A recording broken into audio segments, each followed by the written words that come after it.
Pupuntahan ko yung aking tanim na okra dito sa may gilid ng palay. Malapit na anihin yung palay, oh.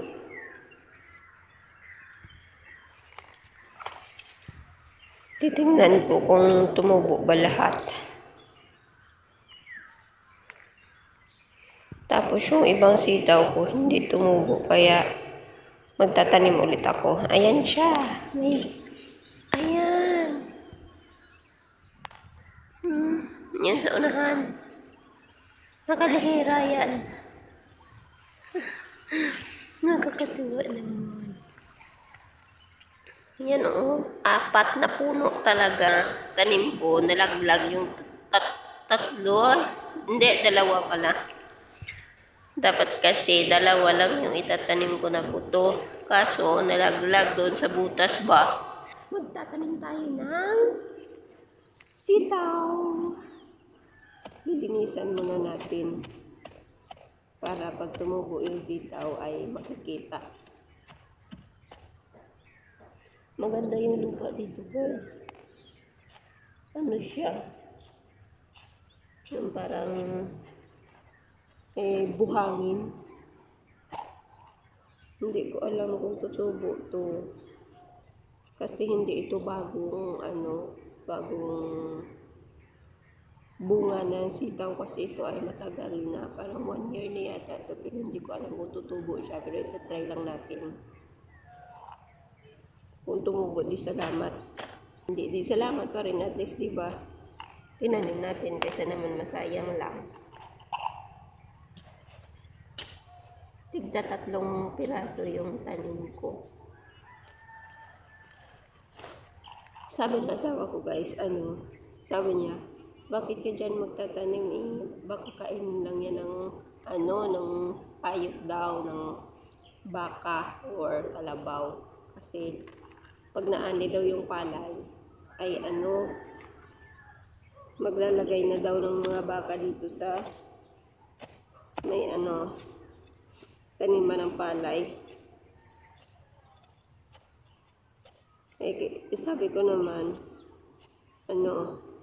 bakit nila lalagyan ng baka or kalabaw? Alam nila na may tanim yan. Sabi, kaya ako nagwagi ako. Kaya ito, tinaniman ko. Sabi niya sa akin, bahala ka, tigas ang ulo mo. Tigas na yung ulo ko.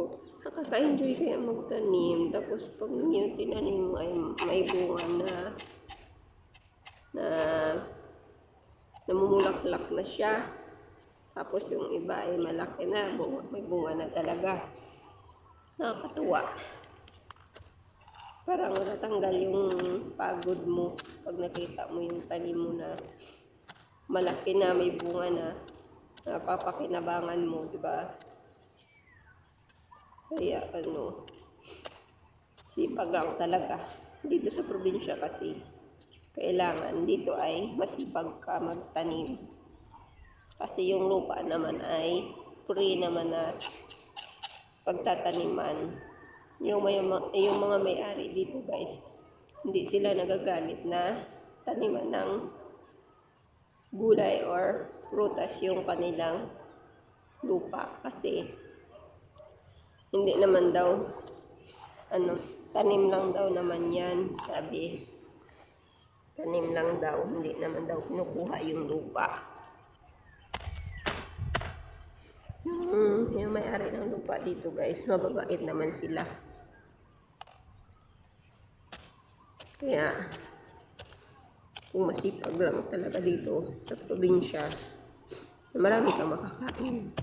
Yun nga lang, syempre sa financial, wala.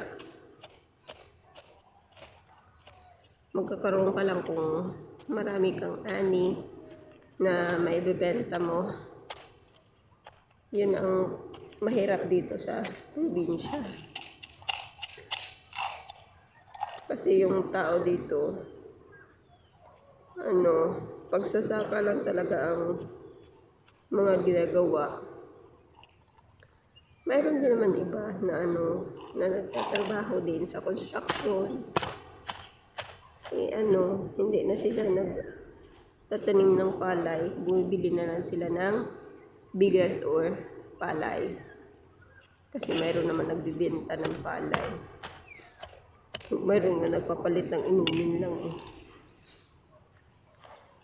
Inumin, papalit ng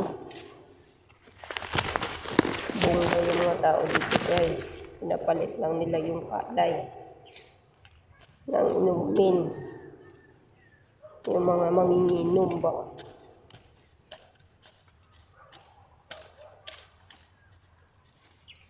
Kasi nga plano ko din pala talaga magtrabaho din. Pag nag-close na yung klase, siguro naghahanap din ako ng trabaho kasi magka-college na yung panganay ko, tapos yung pangalawa ko mag-grade 12 na. Kaya kailangan ko ng dubling kayod.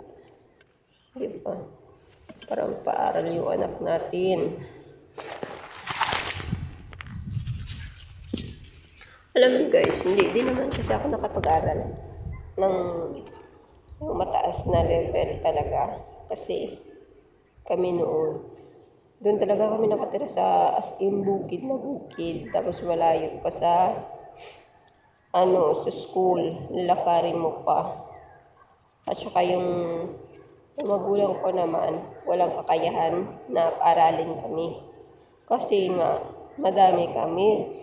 12 kami guys, wag ka. Diba? Oh, hamak naman yung na yan, 12. Oh, kaya mo kaya pag-aralin yung lahat? Tapos ang layo-layo pa. Tapos yung magulang ko naman ay walang trabaho, dito lang talaga sa bukid. Ang tinatanim lang nila ay palay, tapos mani, mais, yun lang. Pero hindi din naman kadamihan. Yung sakto lang na may makain kami, yun. Kaya kaya sabi ko nga, babawi na lang ako sa akin anak na hindi ako papayag na hindi sila makapag-aral. Sabi ko sa kanila, kung ayaw nyo maranasan yung nadanas ko, ay mag-aaral sila. Kasi pinapaaral sila. Sabi ko sa kanila, ako noon, hindi, pinag-aral ng magulang ko kasi nga, hirap din yung magulang ko sa buhay. Tapos, madami pa kaming magkakapatid na pinapakain nila. Kaya wala talaga.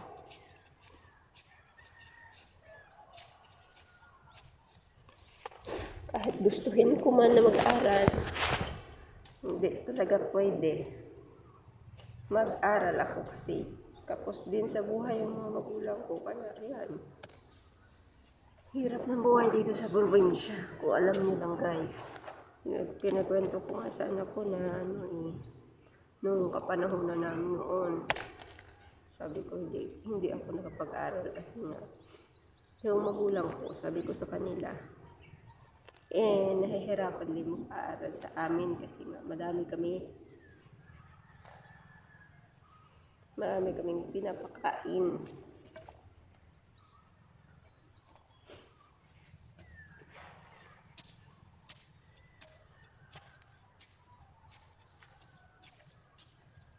Kaya yung anak ko na lang, babawi na lang ako sa anak ko na pag-aralin sila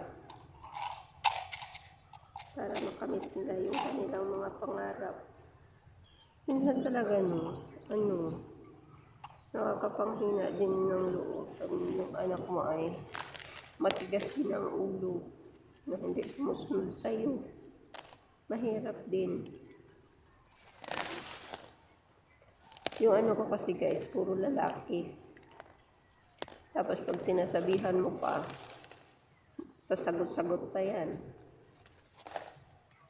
Kaya, minsan napaisip din ako na saan ba ako nagkulang. Mayroon talagang mga bata na hindi mo mapagsasabihan. gusto nila sila ang tama, sila palaging nasusunod. Pero sabi ko, kung kayang masusunod, ibig sabihin, kaya nyo na sa mga sarili nyo, kaya nyo nang buhayin yung sarili nyo. Ayan lang guys, thank you for watching. Napakwento ako ng madami. Napakwento ako ng aking buhay. Charot. Thank you for watching. Bye-bye.